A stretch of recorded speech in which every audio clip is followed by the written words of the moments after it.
Olá, pessoal, de volta com o Domcast, podcast da Santa Casa de Feira de Santana. E hoje nós vamos falar sobre transplante renal, esta que é uma das principais áreas de referência da instituição feirense. Hoje eu trago aqui para vocês conhecerem a história de uma paciente que foi transplantada pela nossa instituição. Fica com a gente que eu tenho certeza que você vai gostar deste episódio.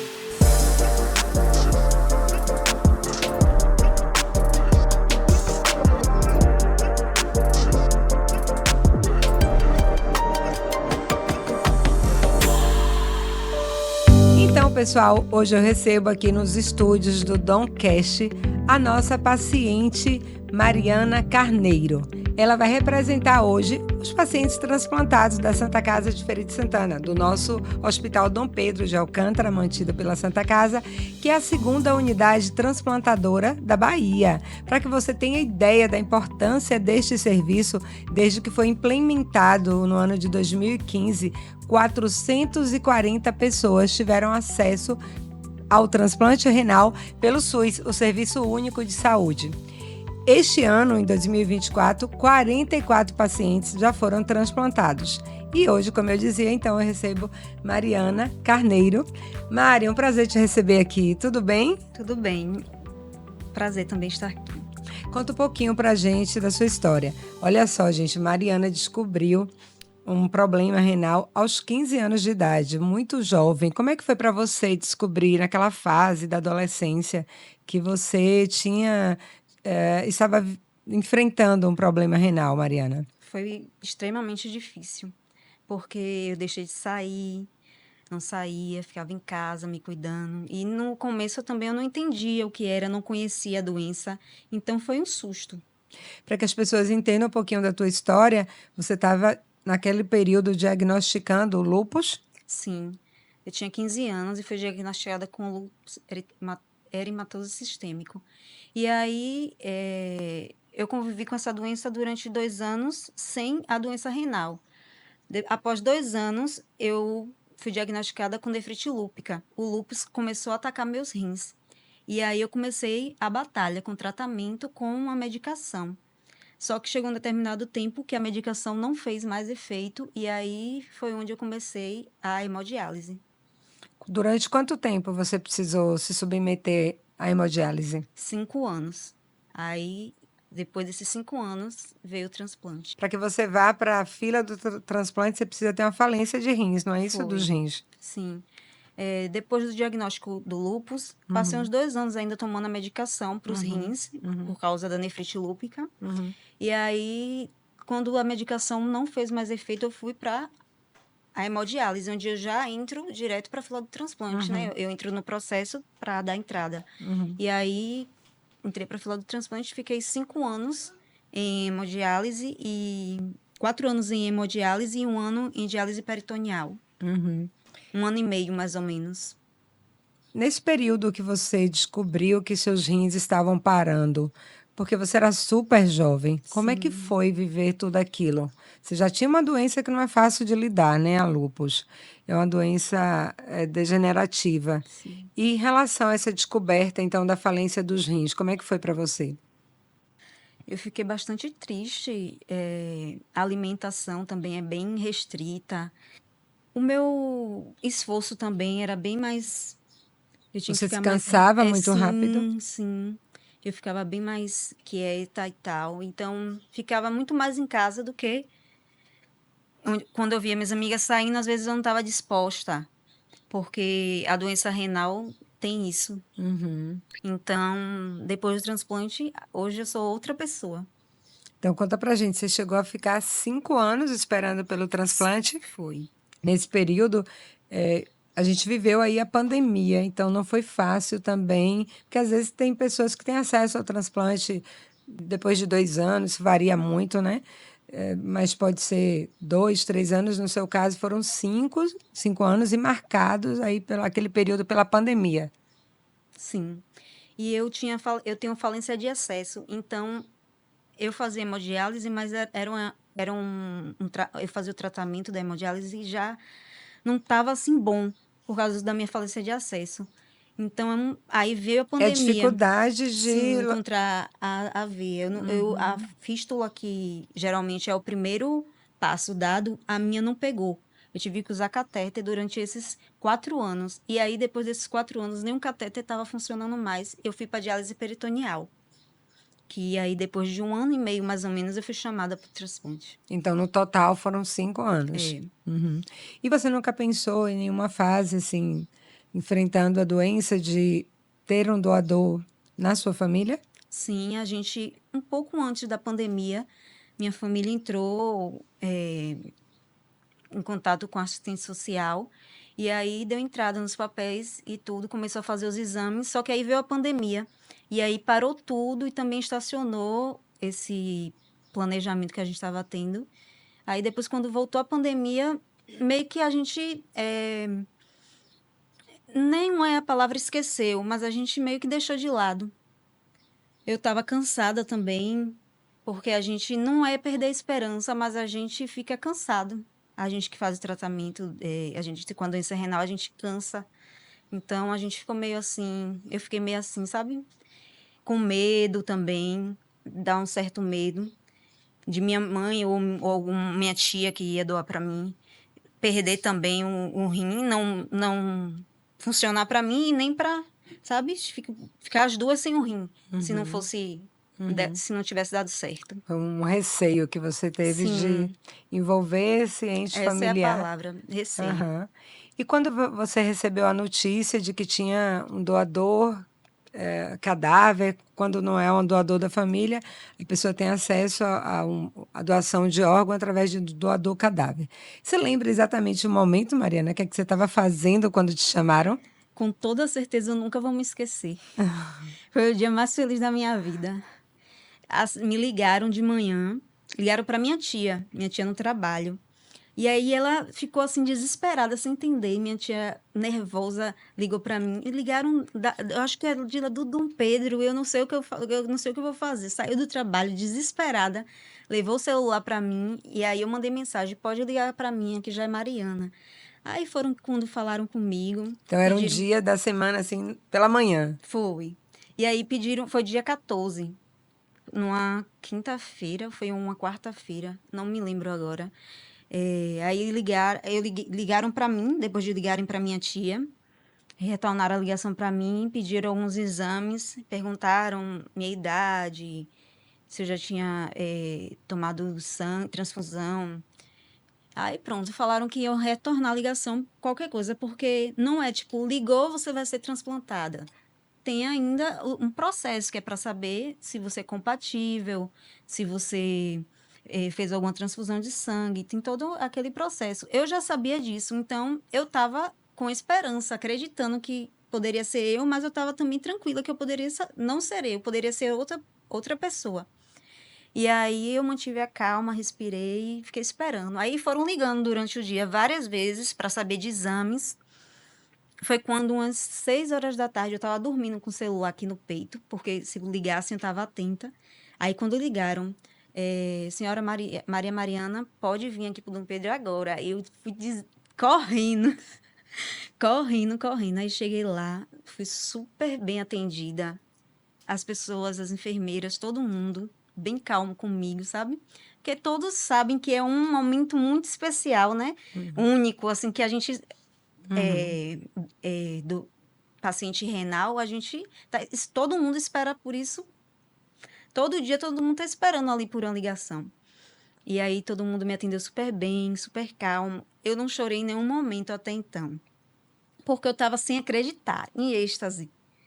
Aí quando chegou, eu dormi lá no hospital, fiquei internada, ainda dialisei nesse dia à noite, quando foi no outro dia de manhã que me deram o contrato. Quando me deu assim, eu olhei assim, olhei para minha mãe, eu fiz: "Mãe, meu Deus, eu não tô acreditando". Foi foi feliz, foi o dia mais feliz da minha vida. O que é que representou para você receber este novo órgão? É sentir assim o amor de Deus na vida, assim, não tem a sensação melhor. Não tem uma palavra assim que eu defina, só gratidão mesmo, porque não tem uma palavra assim.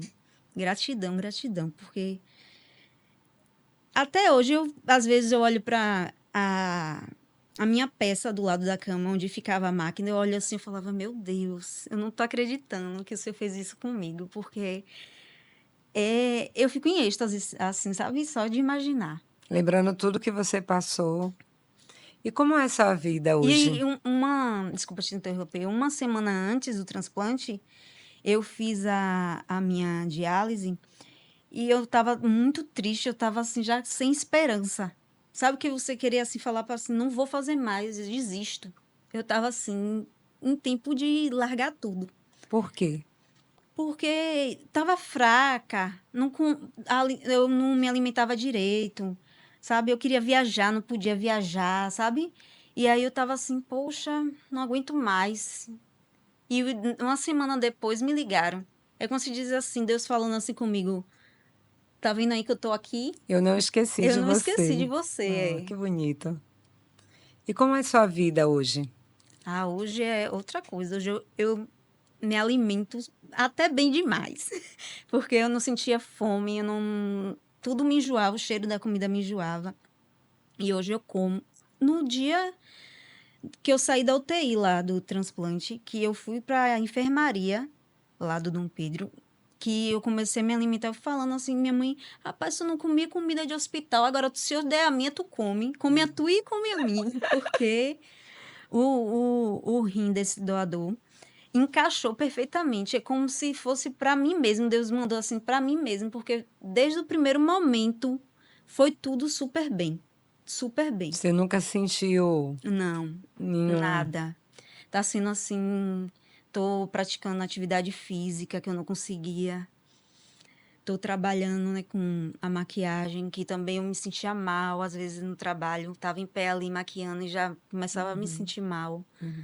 É outra vida, É literalmente, nascer, de fato, é nascer de novo? com toda certeza. Com toda certeza. E o que a gente sente, assim, sabendo que teve acesso a uma nova vida? Eu sinto assim que é tipo uma nova chance, sabe? Uma nova chance de poder retribuir esse gesto, sabe? Viver mesmo a vida intensamente. Tinha coisas antigamente que eu me importava, besteiras, e hoje em dia eu falo, oh, meu Deus, Deus foi tão generoso comigo que eu não tenho o que reclamar. Não pode vacilar, né, Mari? Quais são os seus planos? Você ainda, Mariana descobriu, né, que estava doente aos 15 anos, mas ela continua sendo muito jovem. Sim. Você está com que idade hoje? 28. Você tem sonhos? Muitos, muitos, muitos mesmo. Me especializar na minha área, né? Na Você é beleza. maquiadora? Me especializar na minha área, assim, Se fazer a uma. gente soubesse antes, a gente tinha pedido, viu, gente, para ela chegar mais cedo e fazer a maquiagem aqui do nosso programa. Desculpa te interromper. Não, tranquilo. Me especializar na minha área, né? Que é na beleza, fazer uma faculdade de estética. Viajar muito mesmo, muito mesmo. Tomar muito banho de piscina e de mar que eu não podia. E viver. Essa é a palavra, viver. Tem alguma coisa assim que você era privada de comer e que hoje você se sacia? Alguma coisa que de repente te privava muito e que você é muito feliz, assim?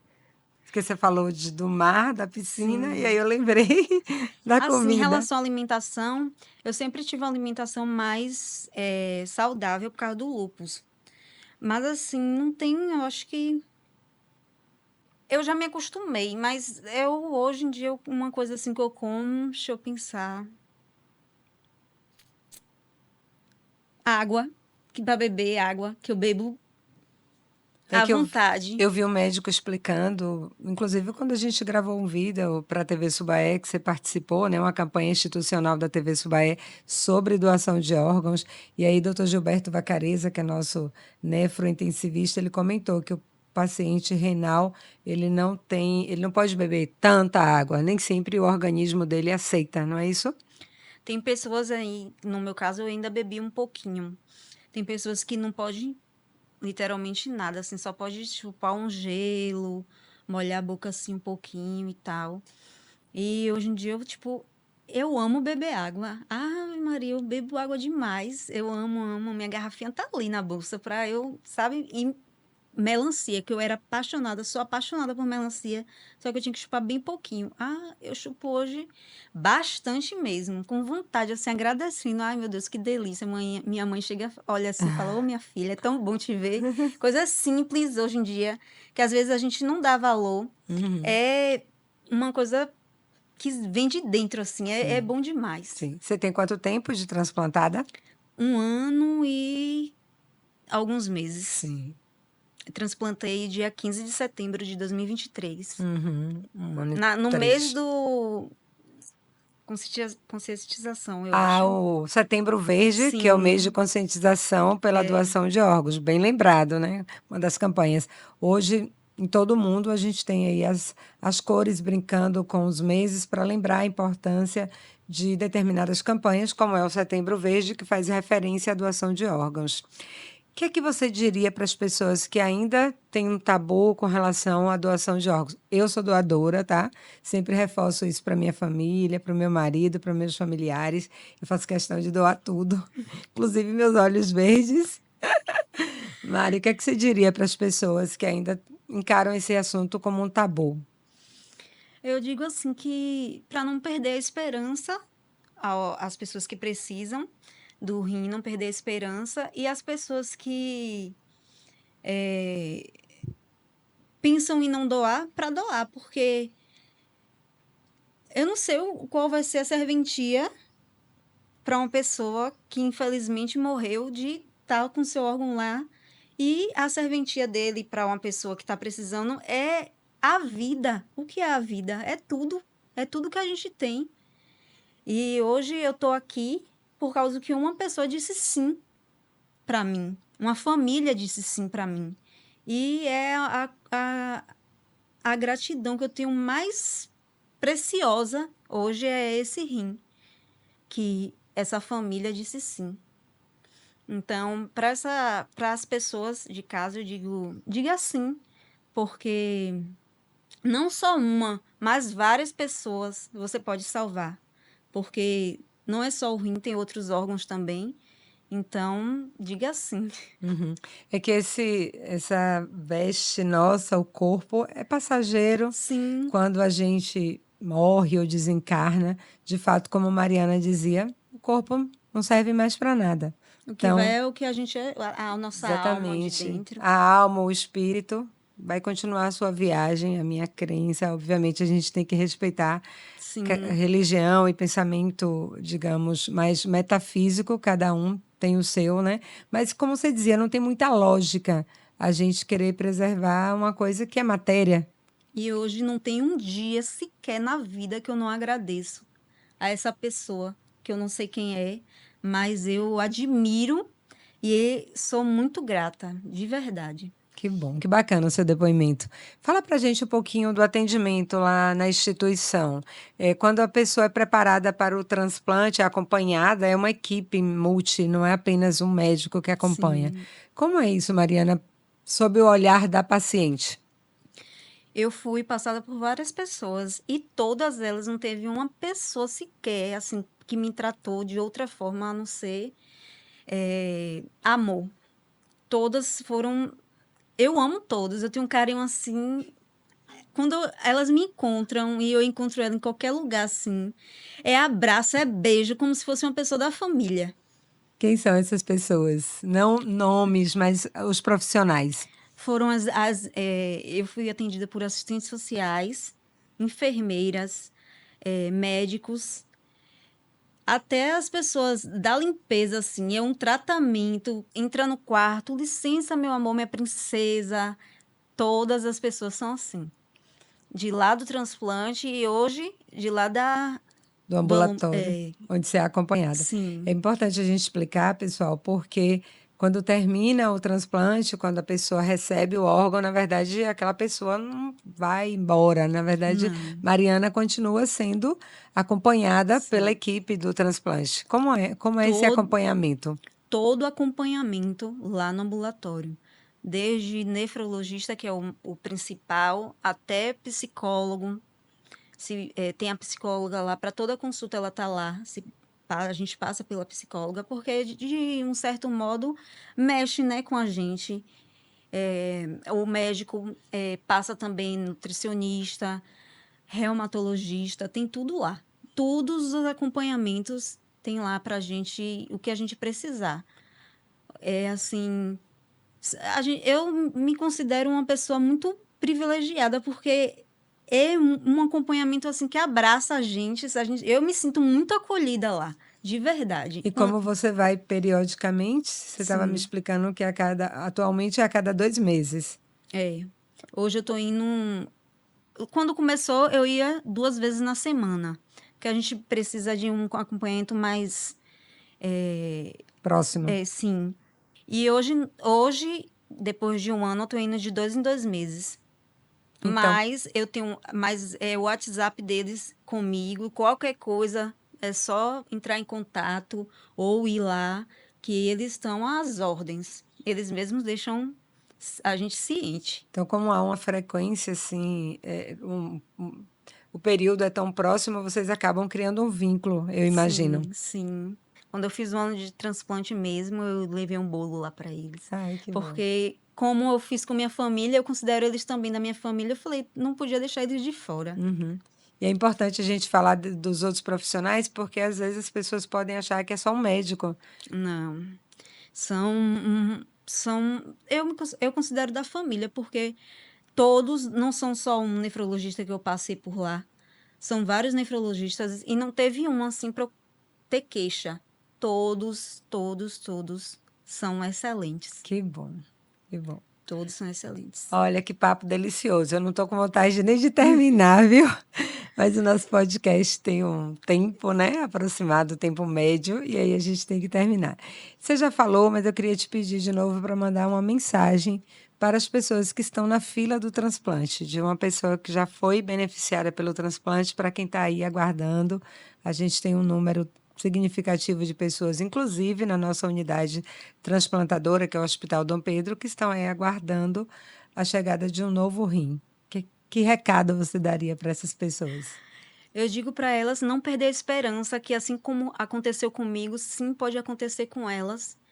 É um momento único na vida da gente, e a gente tem que ter muita esperança, acreditar muito que isso vai acontecer. Eu sou grata, sim, pela hemodiálise, que me sustentou durante um tempo, cuidou de mim também, mas não tem nada como o transplante na vida do paciente renal crônico.